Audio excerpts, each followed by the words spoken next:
Hi, I'm Josh McGrath, I'm Andrew Haas. and this is the Art and Pursuit podcast.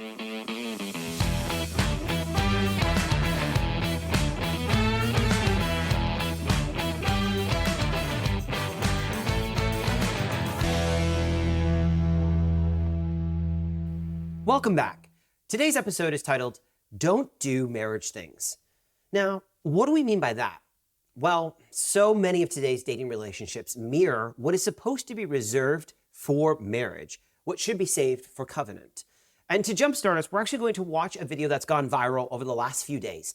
It's the story of a young woman who shares about her relationship with her boyfriend and then her breakup experience. This video has received 2.7 million views in just a few days, so it's clearly resonating with people. So let's play that. Imagine you live in LA with your boyfriend and everything's going amazing till he says, babe, I want to move back to Texas to be closer to my dad. So you give up half of your career, quit your improv troupe and have a goodbye party. Take off months of work, deplete your savings to pay for movers and drive to Texas. So worth it for the love of your life that wants a future with you because he said so. So you spend a month waiting for your shit to arrive and then another month moving in and building furniture and stuff, and you're so happy till he comes back from a family vacation, sits on your couch which just arrived in the mail and hands you a note that says we have nothing in common and we're incompatible. Oh no. How did I not know this whole time? 3.5 years of happiness. We've been incompatible this whole time, and that we have nothing in common for 3.5 years. How did I not notice? Wow, what a surprise. Thank you for informing me that this whole time we had nothing in common. So you back up your car wherever you can fit it, just getting your crying too hard so we have to back it for you, and then you drive to Florida to live with your mom. Wow, so lots going on in that video. Yes. I feel like we should thank all of our listeners for bearing with us through that video. Obviously, not everything was on key, and clearly it wasn't written to be poetic, but to tell a story. Story it told. A story it did tell. My ears will never be the same as a result, but this is an important video. It is. It's receiving a lot of engagement because it resonates with a lot of people. And for good reason. Assuming it's not a skit, it does tell a sad story and one that's fairly common. And we want to look at what's going on here and provide some of our input and insight. Yeah, because this video is going to really be a launching pad for all that we're going to discuss today. So we're talking about, not doing marriage things in your dating relationship. Mm-hmm. And this video is really the basis for this conversation because there's 5 things that we've identified that occur in her relationship that really should have been reserved for marriage. So number 1, they're living together. Number 2, they're sleeping together. How do I know this? Because no guy moves in with his girlfriend to be her roommate. Never. Number 3, they're making career decisions based upon the relationship.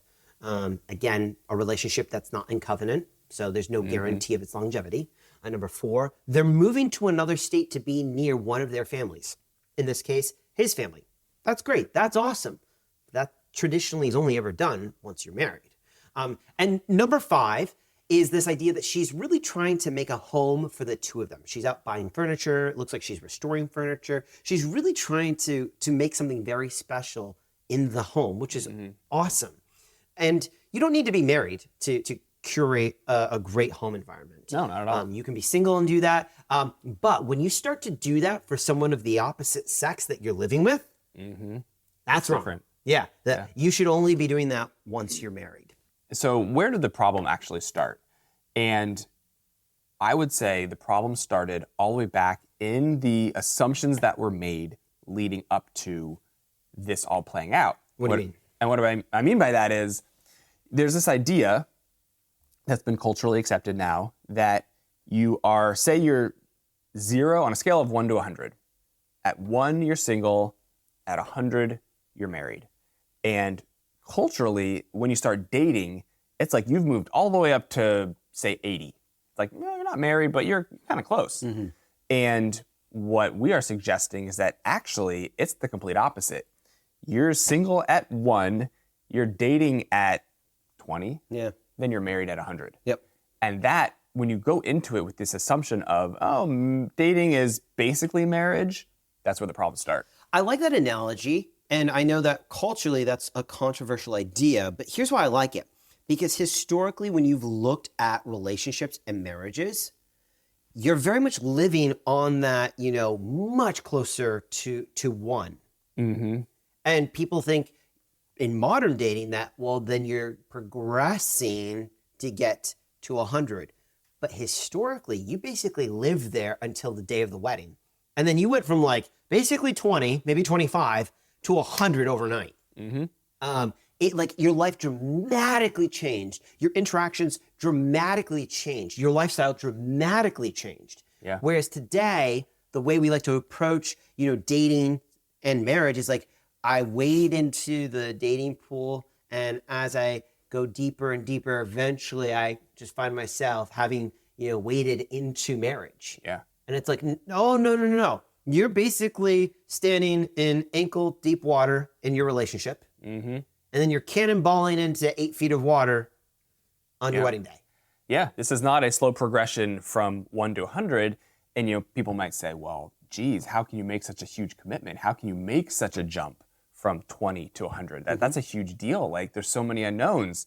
And that's what we're saying. Yeah, it is a big deal. Look for, establish the right criteria with which to evaluate somebody.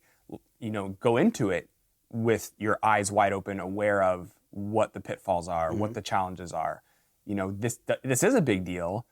Purpose to do this well and learn what actually makes a relationship successful. And that's what you need to go from 20 to 100, not this life experience that slowly inches its way toward marriage. Yeah, because playing house, playing marriage, playing husband and wife, all without commitment, isn't leading to healthy outcomes. It's not leading to flourishing marriages. And so much of our culture keeps trying to do the cultural approach to dating with the hopes that it's going to end up in the fairy tale-esque marriage of happily ever after. And the reality is that is going to be the exception, not the rule. And for the vast majority of people, their experience will be that of the young woman's video that we watched. Because covenant is the place by which things like love and commitment and security and safety and being known and knowing another can truly occur and can truly flourish. Too many people have bought into this lie that you need to practice marriage in some capacity, practice life together in order to establish compatibility or to figure things out. And it's like, well, hold on. Look at marriages. Marriage, you're literally living life as a married couple, and how many of them fall apart? So it's pretty evident that living life married does not further make you more successful in marriage. That's not the criteria. But somehow we've bought into this lie that during the dating phase, living life as a married couple somehow might make you more compatible or might more readily bring to the surface the incompatibilities. And the irony is so many people will say, I don't want to be married, or I don't want to be married right now. But they want all of the benefits that are found within marriage. They want love. They want relationship. They want security. They want their person. Yeah. And that's all found in marriage. And so they're looking at the fruit that is found in marriage and say, well, I want that without the commitment of covenant. Yet they're like shocked when the guy breaks up with them, or the guy's shocked when she breaks up with him. And people are like, but I thought we had something special. And I'm like, well, you didn't, because you weren't in covenant. Covenant's the thing that's special. You dating someone is not particularly special. And culturally, that is one of the big problems that we're facing. You have a huge population of people now that are willing, you primarily have this dynamic of the woman who is willing to kind of go all the way engage with a guy, and what does he have to do in return? You know, he gets to enjoy the romance, the companionship, the time together, and too often he really doesn't have to contribute anything in return meaningfully. And she's the one who up front is making it worthwhile, and we see the guy not having to give much, and that's where things break down, because if you think about it, the guy, he's in it for a lot of obvious reasons until he's ready to move on. Yep. And when he's ready to move on, well, it's like, wait a minute, you can't just move on because we had this thing going. And the way it's supposed to work, the guy is supposed to commit. He wants to spend time with an amazing woman, and she's ready to give herself to him. Okay, well, he's got to like do something in return. Yeah. Right? Both sides have something to give. Too often, she gives way more than he gives. I want to unpack a bit of a controversial idea. So prior to the sexual revolution of the late 1950s, 1960s, by and large, not necessarily exclusively, but by and large, women in America were very chaste, and so men weren't able to take advantage of women sexually. If they wanted to sleep around, they had to go the seedy route of brothels and prostitution.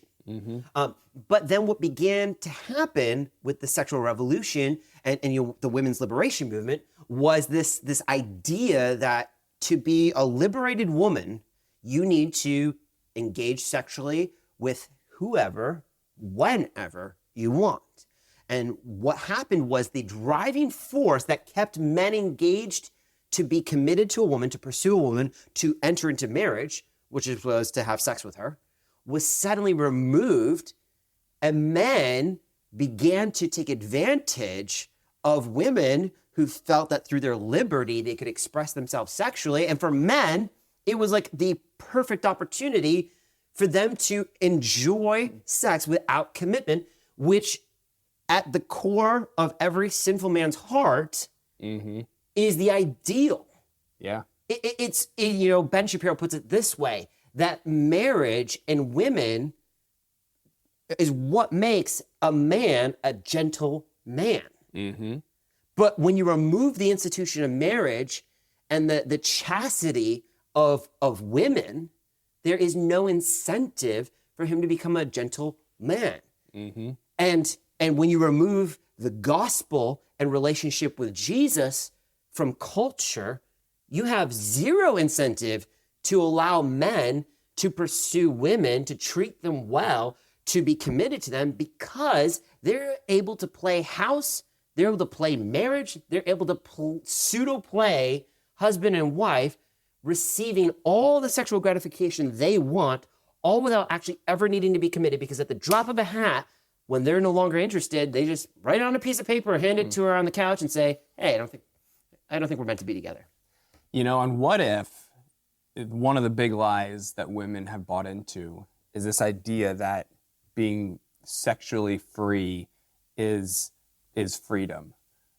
What if men wanted a certain outcome in culture and they promote an idea that women should be free to sleep around with whoever they would like?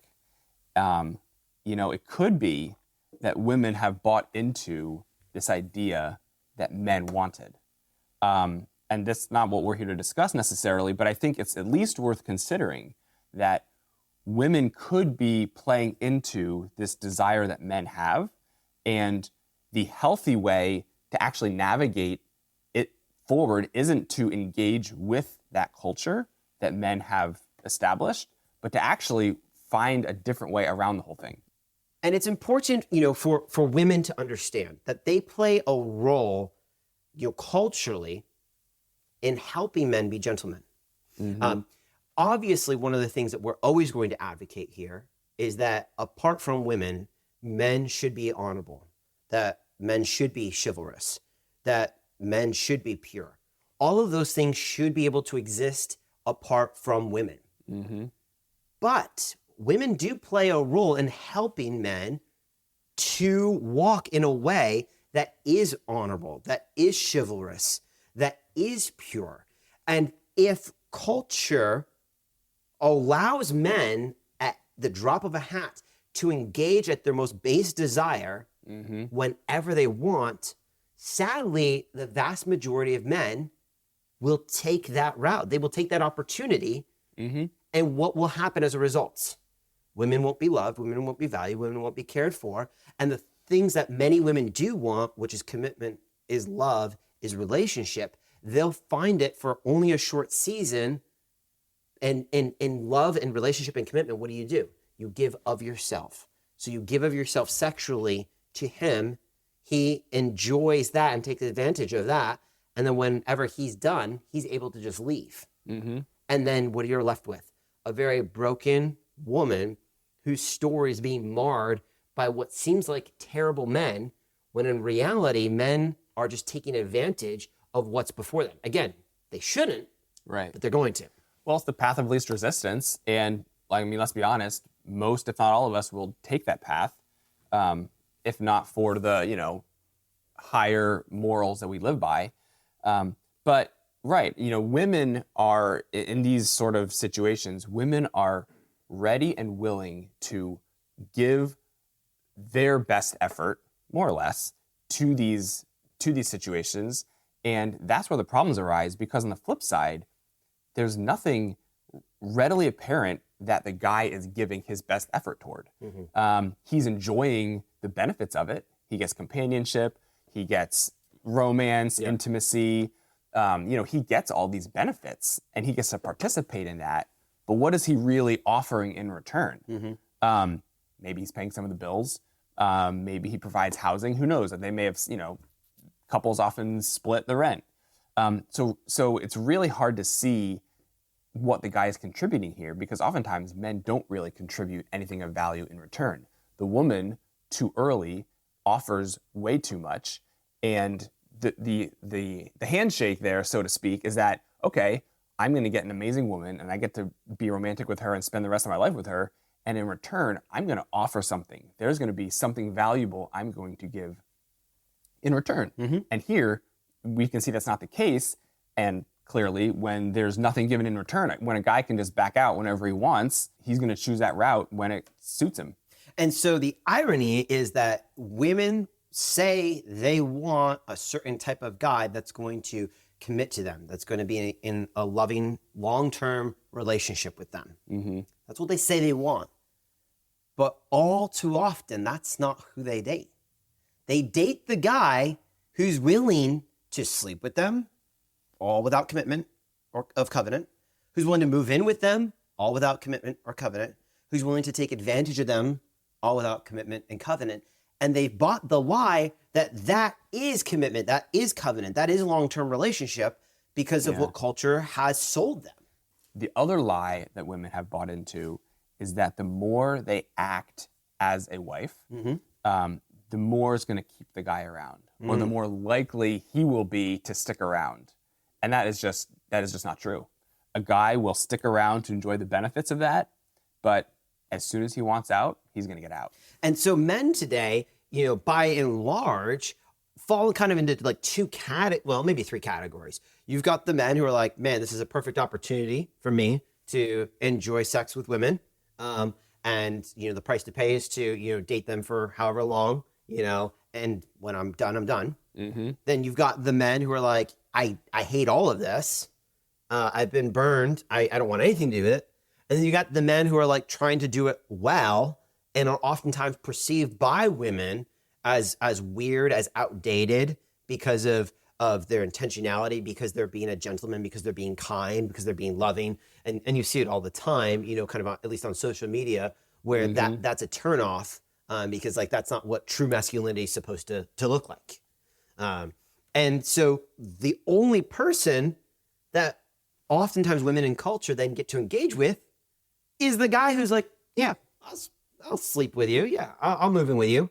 And won't commit to her. Right. Because of course he will. Like, what's he giving in return? Yeah. Like, of course he'll share his apartment with a cute girl for a while. Yep. As long as it suits him. Yeah. And then as soon as he's tired of that or he finds someone else more interesting, it's like, yeah, I'm going to move on. And apart from Jesus, that's where most Christian men are going to end up. And it is only because of Jesus that they don't end up there. Paul writes to Timothy in 1 Timothy chapter 5 that he exhorts him to treat the younger women as sisters. And while many women in our culture today, probably even men today, would push back on that advice when it comes to, a romantic relationship, I'm kind of like, yeah, there's a lot of blessing by doing that. Because if you approach a romantic relationship and your interactions, and particularly your physical interactions and your lifestyle choices are what they would be with your sister, there's a lot of safety there as a result, because there's a lot of things you're not going to do. And, someone could say, well, that's so restrictive and that's just like unnecessary. And that's, okay, it could be, maybe not. And the question is, asked is like, what's the actual harm if you were to go that route? Because, okay, it might be restrictive. It might be inconvenient, annoying, but what's the actual downside if you were to take that approach? It's true, because people want to be able to do the cultural approach to dating today. They want to be able to, just date endlessly without restrictions. They want to be able to have sex before marriage. They want to move in with one another. They want to, share life together like they're a married couple. But somehow they want the end result of commitment to come from that. And we don't have data that says that commitment is coming from this. So at some point, people need to stop doing this, the cultural approach to dating, if they truly want commitment, because thinking that you're going to be the one to get commitment out of the cultural approach to dating is actually insane, because you're still doing the same thing over and over and over again, but expecting a different result, expecting that somehow out of that is going to come the commitment, is going to come the covenant. There needs to be a disruption to the way that we approach dating as a culture. People may not like the recommendations we give. We know that people don't like some of the recommendations we give. And my question to them would be, well, what's the alternative? Because by you pushing back on what we're saying, which is fine, it's welcomed, you are by default defending what culture is doing, unless you're presenting an alternative approach. Again, people keep saying, I want the commitment, I want the health, I want the longevity, I want the flourishing of a marriage, but I want to do it culture's way, and I don't like what you're saying. And we literally started this podcast because we were looking at the dysfunction of culture, saying, well, this isn't working. We have to try a different way. And it's not that this is the only way, but it's at least an alternative to what's not working. It reminds me, years ago, I lived in Philly, and at that time, the city was considering a sugar tax on drinks with added sugar. And one of the controversies around the whole thing, it was generally understood then, as it is now, that added sugar is harmful. Sure. That's becoming more clear. But one of the pushbacks from the beverage industry was, and the only pushback that I was aware of, was, the beverage industry was saying, well, it's not clear that sugar is really harmful, and it's not clear on how much and at what quantity it's harmful. So, this whole thing is really doesn't make much sense, because you can't say sugar is bad because there's no studies clearly saying it's bad. And it was like, you kind of get caught up in those talking points. And it's like, well, hold on. If we just removed sugar drinks, just hypothetically, what's the downside? Like, what is the downside? Yeah. I can't think of any. We aren't able to buy Coke and Pepsi. Like, wouldn't we all be better off? Yeah. But no one talks about, the other side. They just say, well, it's not clear. And I think the same thing's going on here. It's like, we might be proposing something, and people like to say, well, it's not clear if you go this route. And it's like, well, what's the other choice? Yeah, because the alternative to the culture that says do married things without the commitment or covenant of marriage, the alternative is don't do marriage things without the commitment of covenant. Like that is the solution. And people might not like to hear that. They might want to give pushback on that. Yeah. But the irony is this: at the end of the day, this benefits people. Our approach benefits people. It sets them up for success. And for women in our culture who are you eagerly wanting to be married, eagerly wanting covenant, they should never allow a man to pursue them who is not going to pursue covenant, who wants to play house, who wants to play husband, who wants to play marriage, but without committing to her. And this can be challenging in our culture because we've talked about this before. No one wants to stand out. No one wants to be considered weird. And if you're dating someone, you just kind of naturally fall into the cultural progression of what a dating relationship looks like. And there's this natural tendency to be like, well, we have to hold hands. We have to snuggle. We have to make out. We have to move in with one another. We have to have sex before marriage. There's this natural progression culturally. And what we're saying is, look, you've got to be the disruption to the culture. Yeah. And if you want a different result, approach dating differently. And and people really need to get in the mindset of the things that determine long-term success are not how well we snuggle together or how fun it is to go on one-on-one dates. Like, all of those things are great. Sure. And there could arguably be some benefits there. But none of it points to long-term success. And right now, we have millions of people who have a dating history of broken and failed relationships. And think about the amount of time wasted pining over a lost love. I think about from my own experience when I was in college, I was dating a girl. I think I've shared this before on the show. And, I had every intention of marrying her. I even met with her father to talk about marrying her. Long story short, he did not give his blessing, was not a fan of me at all. And our relationship ended shortly thereafter. And I was like devastated. And for months, I just like spiraled in self-pity. And I was trying to figure out how, like, so much of my present life and my thought of my future life included her, that it was like, I don't have a box for a life that doesn't include her in that picture. And months of time and energy was wasted, like, working through that breakup. Which, looking back at my younger self, I'm like, Josh, you're an idiot. You went about doing this like in a way that led to you feeling that way. And so, like, I know why you ended up there, but you're an idiot. Never do that again. And praise God, I haven't. But think about just culturally the millions of people who go through multiple breakups. And the millions, the hundreds of millions of hours spent just sad, depressed, pining over what is now lost, that could be used to invest in something like a future marriage, that could be used to invest in a career, that could be used to invest in relationships with friends, family, community. Yeah. But it's all spent having to walk through the brokenness of a breakup. So there's an analogy that we like to use of baking a cake. And imagine culturally we're all trying to bake the best cake. And it turns out we're all following the same recipe. And our cakes are turning out overcooked, undercooked, they're not working out, and we're all frustrated that none of our cakes are turning out the way we want them. And we're all following the same recipe, so couldn't you point to the recipe as like, well, maybe we gotta change something in the recipe?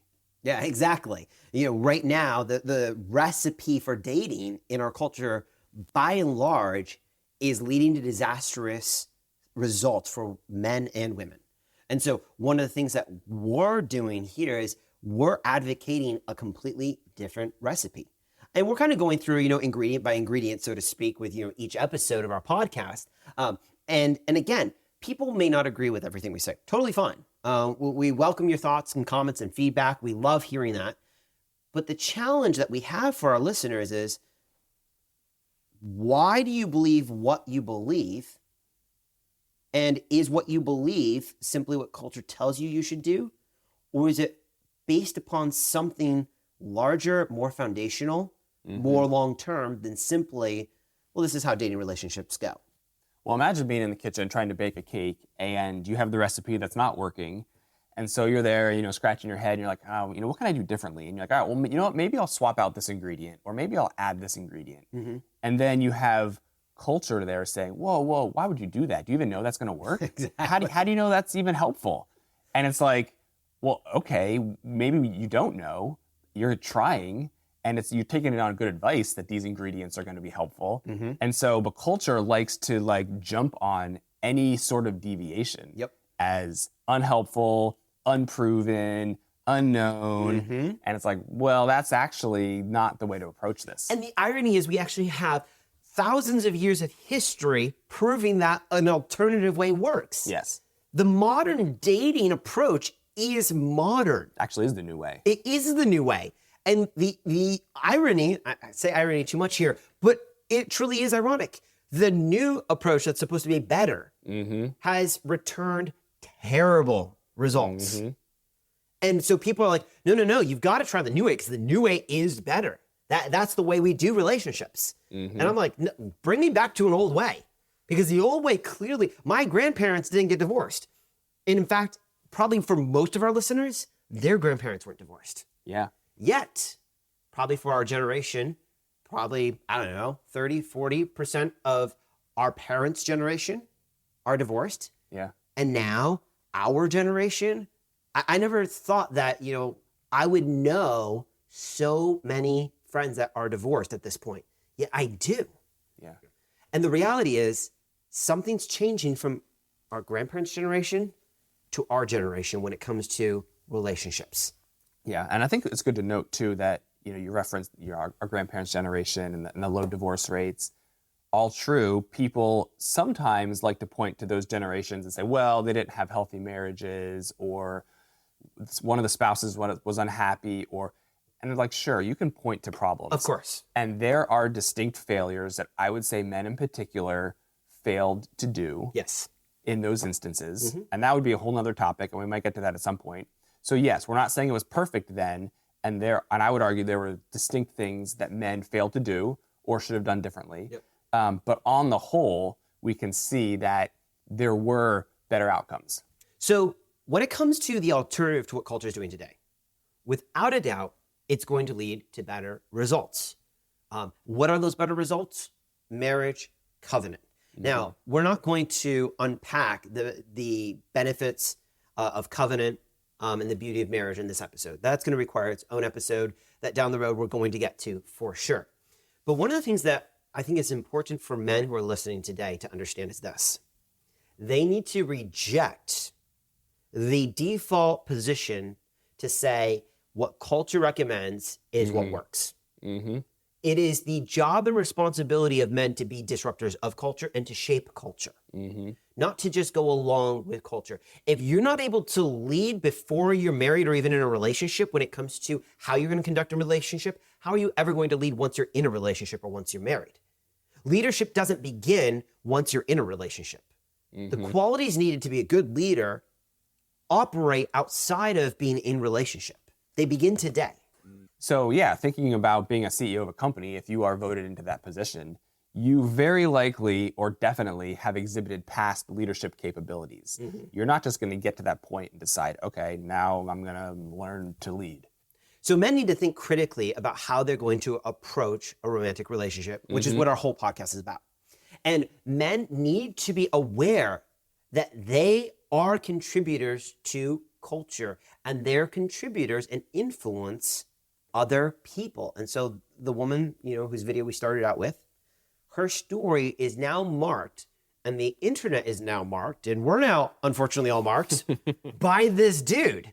Thankfully, she covered up his face with like a smiley face or something. So like if I see him walking down the street, I'm not like, bro, listen to our podcast. But like we have the ability to really influence for better or for worse women that we are in relationship with. And this is why it's so important for men not to just follow the standards of culture when it comes to how they're pursuing a woman, to not play marriage, to not play husband and wife, to not play house, but to man up, to walk in integrity, to walk in honor, to walk in purity, to walk in chivalry, and to pursue her in covenant. That's what men need to do today. Men walking and living out their lives with clarity with purpose, and really rejecting the passive tendencies that men, we often just want to stand on the sidelines and let others kind of fill in the needs.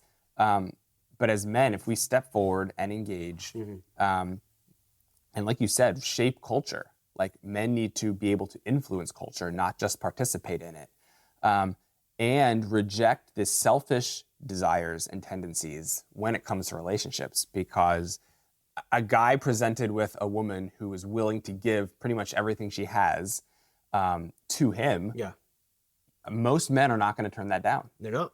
But for a man to live selflessly and say, there's a time and a place for that, it's not now, we need more men like that. 100%. And that's a great place to conclude today's episode. So as we conclude here, men, you have a role to play in shaping culture. Don't just passively accept what culture tells you. Know what you believe and why you believe it. Not simply because someone told you to believe it, including us. You want to shape your values and your beliefs on something that is broader than just, well, I watched some guy on YouTube and he said I should do this, or that's how relationships are done. So you need to figure out for yourself, what is it that you want out of a relationship? At the end of the day, if you want to play house, if you want to play marriage, if you want to play husband and wife, all without the commitment of covenant, it's a free country. You can do that. It's not going to be helpful. It's not going to be healthy. It's not going to lead to your flourishing. It's going to have a negative impact on those around you, including the women that you date. But you have that opportunity. Or you can choose to reject what culture is offering, and you can live for something greater. You can let the external motivator of a relationship that is built on covenant, a marriage that is not just a dating relationship, but that is still going to have the longevity of a lifetime, be your motivator. And by doing that, you're going to find that your life has value. It has meaning beyond the temporary of just the dating relationship that you find yourself in today or tomorrow. So our advice for you, reject culture, know what you believe and why you believe it, know what you want out of a relationship. And by doing that, men, culture likes to talk about high value men, low value men. I'll tell you right now, this will make you a high value man. It will separate you from the crowd. As always, we love having you here on the Art and Pursuit podcast. We look forward to having you here next time.